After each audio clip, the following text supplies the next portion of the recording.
Hello friends, आज हम बात करेंगे उम्र दराज लोगों में थायराइड मैनेजमेंट संबंधित क्या चैलेंजिंग इश्यूज आते हैं। ये हम सब जानते हैं कि उम्र दराज पेशेंट में जब थायराइड का प्रॉब्लम आता है मैनेज करना थोड़ा मुश्किल पड़ता है। कुछ specific diagnostic issues, management issues, कई स्पेसिफिक एल्डरली पॉपुलेशन संबंधित इश्यूज आते हैं जो पेशेंट्स के ओवरऑल मैनेजमेंट सिस्टम को कॉम्प्लिकेट करते हैं। आज इन सारी चीज़ों पर हम बात करेंगे ताकि ओवरऑल अंडरस्टैंडिंग डेवलप हो पाए कि इनका मैनेजमेंट क्यों डिफिकल्ट है और क्या चीज़ों का ध्यान रखने की आवश्यकता है। टॉपिक पर जाने से पहले जो लोग हमारे चैनल पर नए हैं उन्हें रिक्वेस्ट करूँगा कि चैनल को सब्सक्राइब करें, वीडियोस को लाइक करें, शेयर करें, फॉलो करें, कमेंट करें, पूरा देखें।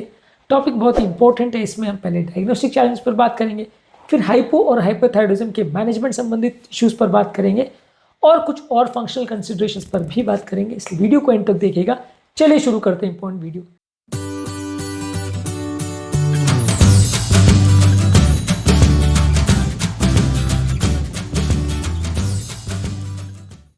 सबसे पहला डायग्नोस्टिक चैलेंजेस क्या आते हैं। एक तो ये कि कई बार एल्डरली पेशेंट में जो इसके लक्षण होते हैं वो थोड़े से सटल होते हैं, कई बार पूरे क्लियर कट सिम्टम्स नहीं होते। कई बार कई ऐसी चीज़ें होती है जैसे उम्र के साथ कमजोरी होना, वजन का बढ़ना, वजन का चेंज होना या मेमोरी का चेंज होना, जो कि थायराइड के प्रॉब्लम्स के फीचर्स हो सकते हैं, लेकिन ये उम्र के साथ वैसे भी हो सकते हैं। तो ऐसी चीज़ों को डिफ्रेंशिएट कर पाना थोड़ा सा मुश्किल हो जाता है कि ये पर्टिकुलर प्रॉब्लम उम्र की वजह से हो रही है कि थायराइड का प्रॉब्लम हो रहा है। तो ऐसे केस में कई बार जांच नहीं हो पाती और जांच नहीं हो पाती तो बीमारी मिस हो जाती है। तो कई बार इस बीमारी के सिम्टम्स जो हैं थोड़े माइल्ड से होते हैं और पेशेंट की एजिंग रिलेटेड प्रोसेस के साथ मिस्टेक किए जा सकते हैं। ये एक इंपॉर्टेंट इशू रहता है थायराइड पेशेंट्स के मैनेजमेंट में उम्र दराज में। इसके अलावा कई कोमॉर्बिड कंडीशन है जैसे हार्ट की बीमारियां हैं, अब उसकी वजह से भी पैल्पिटेशन हो सकता है जो कि थायराइड पेशेंट में हो सकता है। इसके अलावा डिप्रेशन वैसे भी हो सकता है जो कि हाइपोथायरॉयडिज्म में हो सकता है। इसके अलावा डिमेंशिया यानी याददाश्त चले जाना वो भी थायराइड प्रॉब्लम्स का फीचर है और उम्र में साथ वैसे भी हो सकता है। तो कई वैसे भी होने वाली बीमारियां जो है वो थायराइड के फंक्शन को प्रॉब्लम को मिमिक कर सकती है, जिसकी वजह से डायग्नोसिस करना बड़ा मुश्किल हो जाता है कि प्रॉब्लम उम्र की वजह से हो रही है, बीमारी की वजह से हो रही है या थायराइड की वजह से हो रही है। जांच कई बार इसलिए नहीं होती, इसलिए मिस हो जाता है। इसके अलावा जो नॉर्मल थायराइड के रेंजेस हैं वो उम्र दराज पेशेंट में कई बार एज के हिसाब से उसका इंटरप्रिटेशन थोड़ा चेंज हो जाता है। उनके करेक्शन की वैल्यूज़ और उनके जो ट्रीटमेंट के जो वैल्यूज़ है वो कई बार चेंज हो जाती है, कब ट्रीटमेंट करना चाहिए कब नहीं करना चाहिए, ये सारे इश्यूज चेंज हो जाते हैं। इसीलिए थायराइड इश्यूज उम्र दराज पेशेंट में उनको डायग्नोज करना थोड़ा सा मुश्किल होता है। हाइपोथायरॉयडिज्म के मैनेजमेंट संबंधित कुछ इंपॉर्टेंट रूल्स ये कि आपको थेरेपी जो है हार्मोन रिप्लेसमेंट का जो देते हैं वो थोड़ा लो डोज पर स्टार्ट करिए और धीरे धीरे करके बढ़ाइए, तो ही उसको मैनेज करना और उसके साइड इफेक्ट्स को मैनेज करना ईजी होगा। यदि आप हाई डोज से चालू करेंगे तो प्रॉब्लम्स होने का चांस ज़्यादा होगा, दवा टॉलरेट ना हो, उससे संबंधित साइड इफेक्ट ज़्यादा हो, इसके चांसेस ज़्यादा होंगे। इसके अलावा हाइपोथायरॉयडिज्म में आपको हार्ट फेलियर और कोलेस्ट्रॉल वैल्यूज़ का, हार्ट के रिदम प्रॉब्लम्स का भी विशेष ध्यान रखने की ज़रूरत है। इस उम्र में हाइपोथायरॉयडिज्म की वजह से हार्ट रिलेटेड प्रॉब्लम जैसे एट्रियल फिब्रिलेशन होना और कई बार हड्डियों के कमज़ोर होने का चांस, ऑस्टियोपोरोसिस होने का चांस, ये सारी चीज़ें ज़्यादा हो जाती हैं। इसलिए आपको ज़्यादा ध्यान रखने की ज़रूरत है। पेशेंट के जो इंपॉर्टेंट साइड इफेक्ट्स और इश्यूज़ है उनको विशेष ध्यान देने की आवश्यकता है।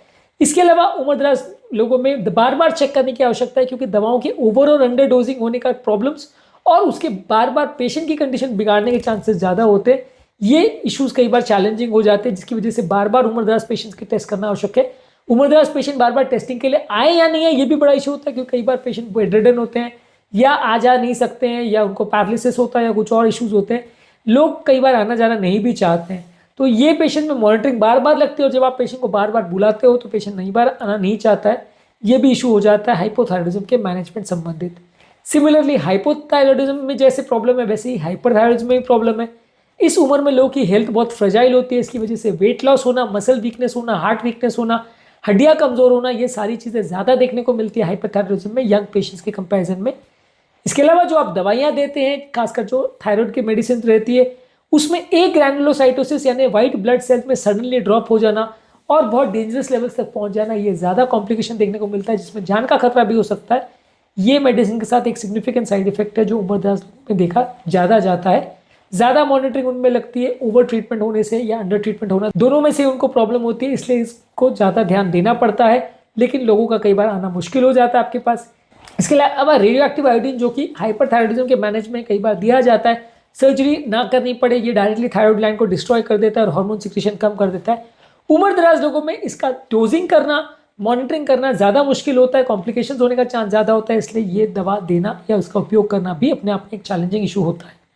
ओवरऑल उम्रदराज पेशेंट में एक मल्टीडिसिप्लिनरी अप्रोच की जरूरत है, क्योंकि उम्रदराज पेशेंट में एक पूरी टीम की जरूरत होती है, जहाँ एंडोक्राइनोलॉजिस्ट भी काम करेगा, कार्डियोलॉजिस्ट भी काम करेगा, फिजिशियन भी काम करेगा, दूसरी बीमारी संबंधित साइकेट्रिस्ट और न्यूरोलॉजिस्ट भी काम करेंगे, सब मिलकर काम करेंगे तो ट्रीटमेंट ज़्यादा अच्छा होगा। कई बार क्या होता है, पेशेंट मल्टीपल मेडिसिन पर होता है, दवाइयों में आपस इंटरेक्शन हो जाता है। कई बार पेशेंट का न्यूट्रिशन इस तरह से होता है कि उसकी चीज़ों से कई बार आपस में इंटरेक्शन हो जाता है। तो ये सारी चीज़ें कई बार पॉलीफार्मेसी यानी मल्टीपल मेडिसिन को साथ में मैनेज करना बड़ा मुश्किल इशू हो जाता है उम्रदराज पेशेंट में। कई बार पेशेंट को जो न्यूट्रिशनल सपोर्ट की आवश्यकता होती है वो भी कई बार मैनेज करना मुश्किल हो जाता है, जिस वजह से उम्रदराज पेशेंट में कई बार थायराइड में पेशेंट को सिग्निफिकेंट वेट लॉस होने लगता है या उनका वेट मैनेजमेंट इशू हो जाता है। तो न्यूट्रिशनल मैनेजमेंट करना भी उम्रदराज पेशेंट में ज़रूरी है, उसको भी अप्रोच करना और प्रॉपर डाइटिशियन की हेल्प लेना भी इसमें कई बार ज़्यादा ज़रूरी होता है। इसके अलावा उम्रदराज पेशेंट का मेमोरी फंक्शन का डिक्लाइन होने का चांस भी ज़्यादा होता है। थायराइड की इश्यूज और उसकी मेडिसिन दोनों ही पेशेंट के मेमोरी फंक्शंस को अफेक्ट कर सकती है, जिसकी वजह से पेशेंट कई बार प्रॉपर कॉन्सेंट्रेट या काम नहीं कर पाता है और साथ में दवाओं के मैनेजमेंट करने में भी दिक्कत आती है, क्योंकि इस तरह के पेशेंट कई बार कई तरह दवा नहीं लेते हैं, दवाएं मिस करते हैं, जिसकी वजह से ज़्यादा प्रॉब्लम होती है। तो इसलिए उम्रदराज पेशेंट्स में कई बार दवाओं का मैनेजमेंट करना, क्योंकि उनका मेमोरी फंक्शन डाउन हो जाता है, वो बड़ा मुश्किल होता है। ओवरऑल पेशेंट की मोबिलिटी भी कॉम्प्रोमाइज होती है, उसका चलना फिरना भी मुश्किल होता है, इसलिए पेशेंट फॉलोअप में भी नहीं आ पाता, उसका मॉनिटरिंग करना भी मुश्किल होता है और ओवरऑल उसकी हेल्थ मैनेजमेंट करना भी बड़ा मुश्किल होता है। एक्सरसाइज करवाना, रिहेबिलिटेशन करवाना, ये सब भी बड़ा मुश्किल होता है। इसके अलावा पेशेंट को भी प्रॉपर एजुकेट करने की आवश्यकता है, पेशेंट के केयर गिवर को भी एजुकेट करने की आवश्यकता है, ताकि पेशेंट के प्रॉब्लम्स, उसके सिम्टम्स, उसकी ज़रूरतों को वो समझे, उसके खाने पीने की, उसकी लाइफ की रिक्वायरमेंट को समझे, बेटर वे में मैनेज कर सके। कई बार इस तरह के लोगों का मिलना मुश्किल हो जाता है, क्योंकि कई बार उम्रदराज लोग अकेले रह रहे होते हैं और लोगों की याददाश्त खराब होती है, तो लोग उसको मैनेज करना मुश्किल पड़ता है लोगों को। इसलिए उम्रदराज पेशेंट में दवाइयों का मैनेजमेंट करना और उससे रिलेटेड एजुकेशन करना पेशेंट और उसके रिलेटिव्स को बड़ा मुश्किल है। एक प्रॉपर सपोर्ट सिस्टम की आवश्यकता है, जहाँ family members, friends, relatives patient का प्रॉपर ध्यान रखें, उसकी ज़रूरतों का विशेष ध्यान रखें, तो मैनेज करना थोड़ा ईजी हो जाएगा। यदि ऐसा ध्यान रखने वाले लोग अवेलेबल नहीं है तो मैनेज करना मुश्किल हो जाता है। उम्रदराज पेशेंट में थेरेपी जो है बहुत अच्छी तरह से ध्यान रख के टेलर थेरेपी देने की ज़रूरत पड़ती है।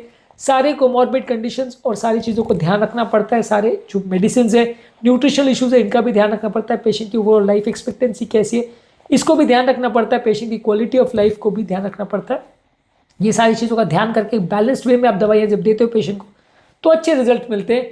जब इन चीज़ों का ध्यान नहीं रखा जाता है और सिर्फ आपने वैल्यूज़ को, नंबर्स को देख के पेशेंट को दवा दे दी, बाकी चीज़ों का ध्यान नहीं रखा, तो पेशेंट को प्रॉब्लम्स आने के चांस ज़्यादा होते हैं और उसकी जो ओवरऑल दवाइयों से या थेरेपी से फ़ायदा होना चाहिए वो नहीं मिल पाता है।